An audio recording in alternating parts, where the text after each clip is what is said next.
ফেব্রুয়ারি মাস মকর রাশির কেমন যাবে। আজকে আমি মকর রাশির বিষয়ে বলবো। মকর রাশির 2024 ফেব্রুয়ারি মাস কেমন যাবে। মকর রাশির ফেব্রুয়ারি মাসের বিষয়ে আমি আজকে বেশ কিছু ভবিষ্যৎবাণী করব, যেগুলো দেখবেন আপনার জীবনের সাথে হুবহু মিলে যাচ্ছে। আপনি কল্পনাও করতে পারবেন না। তার জন্য শেষ পর্যন্ত অবশ্যই ভিডিওটা দেখবেন। যদি ভালো লাগে মকর রাশির মানুষের, অবশ্যই লাইক ও শেয়ার করবেন। মকর রাশি হচ্ছে আমাদের দশম রাশি। মকর রাশির মানুষ কেমন হয় দেখুন। মকর রাশি যেহেতু শনি রাশি, সেই জন্যে অত্যন্ত সুবিবেচক হন এই মকর রাশির মানুষ। খুব চিন্তা ভাবনা করে কিন্তু মকর রাশির মানুষরা কাজ করেন। হুটহাট করে কোনো দুম করে কোনো কাজ করতে পছন্দ করেন না মকর রাশির মানুষরা। বর্তমানে আপনার রাশিতে রবি বসে আছে এবং 13 তারিখে এই রবি গোচর পরিবর্তন করে কুম্ভ রাশিতে প্রবেশ করবে, যেটা আপনার রাশির দ্বিতীয় অবস্থান করছে। এবং আপনার রাশির দ্বিতীয় বর্তমানে শনি দেবতা আছে এবং তৃতীয় কিন্তু রাহু অবস্থান করছে, চতুর্থে কিন্তু বৃহস্পতি অবস্থান করছে এবং আপনার রাশির দ্বাদশে বুধ, মঙ্গল এবং শুক্র অবস্থান করছে মকর রাশির। এবং আপনার রাশির মকর রাশির নবম স্থানে কেতু অবস্থান করছে, অর্থাৎ কন্যা রাশিতে কেতু অবস্থান করছে। তো দেখুন 13 তারিখ পর্যন্ত, আমি 13 তারিখে কিন্তু দুপুর বেলায় রবি কুম্ভ রাশিতে প্রবেশ করবে ট্রানজিট পরিবর্তন করে। তাহলে এখানে একটা প্রশ্ন, মকর রাশির মানুষের কি হবে। হ্যাঁ, মকর রাশির মানুষের কি হবে, কারণ দেখুন আপনার রাশির অধিপতি যদি দ্বিতীয় বসে থাকে, তবে জানবেন এই সময় আপনার চেষ্টা বাড়বে। আপনার যে চেষ্টা হবে সেটা কিন্তু যথার্থ চেষ্টা হবে এবং সেই চেষ্টায় আপনি সফলতাও পাবেন। এই সময় মকর রাশির মানুষদের নিজেদের প্রতি কনফিডেন্স বাড়বে, কর্মের প্রতি কনফিডেন্স বাড়বে। আগে যেটা আপনার মনে হচ্ছিল যে কাজটা আপনার দ্বারাই হবে না, এখন আপনার মনে হচ্ছে যে আপনার কাজটা আপনার দ্বারাই হবে। অর্থাৎ সেই জায়গাটা আপনার মনের মধ্যে একটা কনফিডেন্স তৈরি হবে, এটা অত্যন্ত ভালো। আপনার রাশির অষ্টমপতি আপনার রাশিতে বসে আছে। অষ্টমপতি যদি রাশিতে বসে থাকে, জানবেন আমাদের পেটের গোলমাল হয়, অর্থাৎ খাবার খেয়ে আমাদের হজম হয় না, হজমের দেরি হয়। পটির সমস্যা আপনার হতে পারে এই মাসে, বা অলরেডি শুরু হয়ে গেছে 15 তারিখের পর থেকে, জানুয়ারি 15 তারিখ পর থেকে এবং ফেব্রুয়ারি 13 তারিখ পর্যন্ত এটা চলবে। কারণ রবি যতদিন আপনার রাশিতে থাকবে আপনার পেটের সমস্যা হবে, আপনার মান সম্মানের জায়গাটা কিন্তু একটু ঘাটতি হতে পারে, আপনার হঠাৎ করে মাথা গরম হয়ে যেতে পারে। মনে রাখবেন রবি যেহেতু মকর রাশিতে অবস্থান করছে, মাথা গরম হয়ে যাওয়ার একটা টেন্ডেন্সি কাজ করবে আপনার। মানুষকে না বুঝেই আপনি উল্টো পাল্টা বলে দিতে পারেন। কর্মস্থানে কিন্তু একটা গোলমাল বাঁধতে পারে। হ্যাঁ, কর্মস্থানে একটা গোলমাল বাঁধতে পারে, সেটাকে যদি আপনি সংযত হয়ে থাকতে পারেন তাহলে, কারণ আপনার স্পিরিট, আপনার এনার্জি কিন্তু এখন অত্যন্ত হাই মকর রাশির মানুষদের। কারণ রবি জানবেন একটা অগ্নিকারক গ্রহ, যে আপনার রাশিতে অবস্থান করছে। অর্থাৎ এই সময় কিন্তু আপনার কাজের টেনাসিটি পাওয়ারটা অনেকটা বাড়বে। আপনার কাজে কিন্তু কোনো অলসতা আসবে না, কাজে বিশেষভাবে মন দেবেন।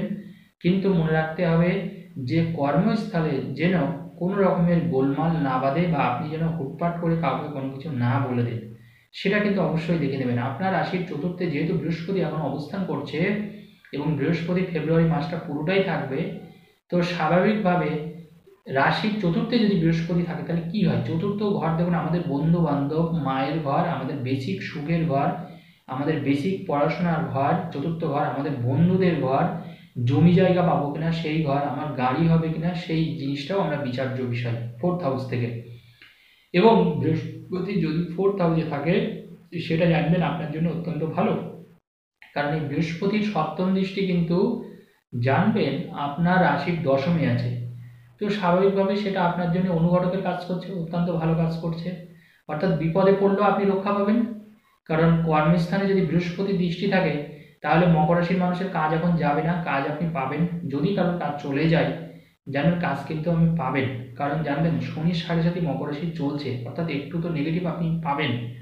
অর্থাৎ সেই জন্যই আমি বলেছি মাথা গরমটা করা যাবে না, একটু ধীরে সুস্থে কাজ করবেন। কারণ শনির 7.5 যখন চলবে, জানবেন আমাদের কিন্তু একটু হলেও তার নেগেটিভ ফল ভোগ করতে হবে। বিশেষ করে নেগেটিভ ফল তখনই আমরা ভোগ করি যদি আমরা বুঝে কাজ না করি। যারা বুঝে কাজ করেন তাদের কোনো নেগেটিভ ফল হয় না, কিন্তু যারা বুঝে কাজ না করেন তারা কিন্তু কোনো নেগেটিভ সমস্যায় ভুগতে থাকেন। তাই মকর রাশির মানুষদের এই দিক থেকে সাবধানে থাকলে আমার মনে হয় এই সমস্যা কিছু হবে না। তৃতীয় রাহু বসে আছে, জানবেন তৃতীয় হচ্ছে আমাদের দশমের একাদশ। দশমের একাদশ মানে কি, যে আমরা কর্মে কতটা সফল হব।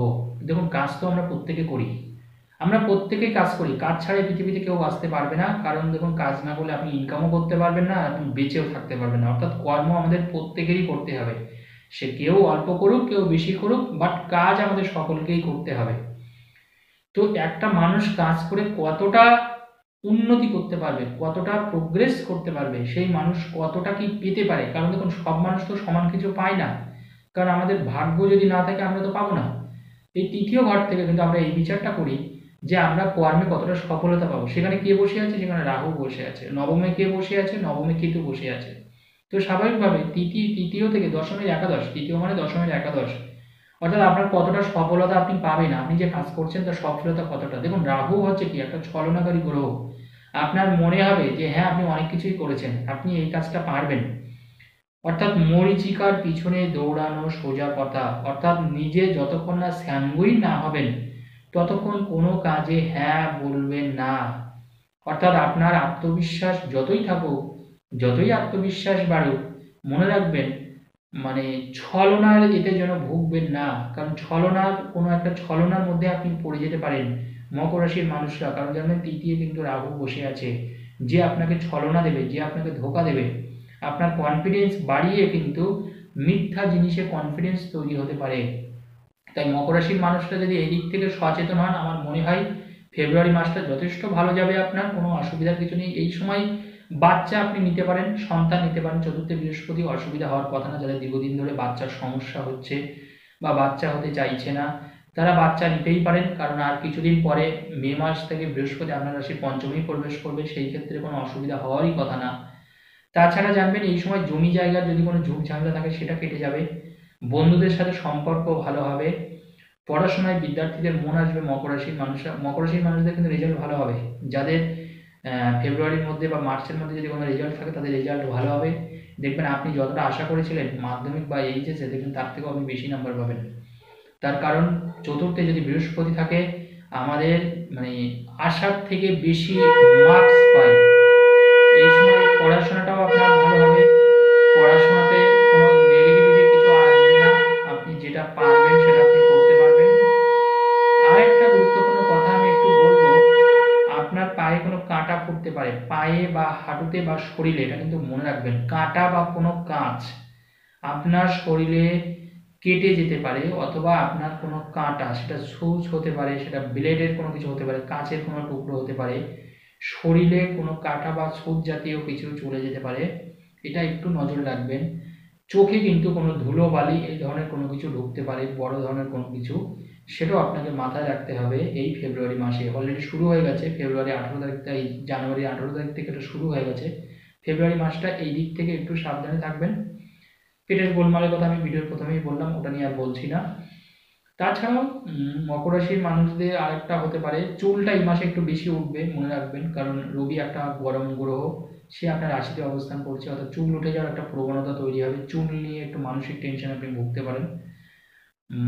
এই সময় কিন্তু কোথাও কোনো ইনভেস্টমেন্ট করলে আপনার জন্য ভালো। হ্যাঁ, কোথাও যদি কোনো ইনভেস্টমেন্ট করেন তাহলে সেটা কিন্তু আপনার জন্য প্রফিট নিয়ে আসবে। মকর রাশির জন্য এটুকু বলতে পারি। ধন্যবাদ, ভালো থাকুন।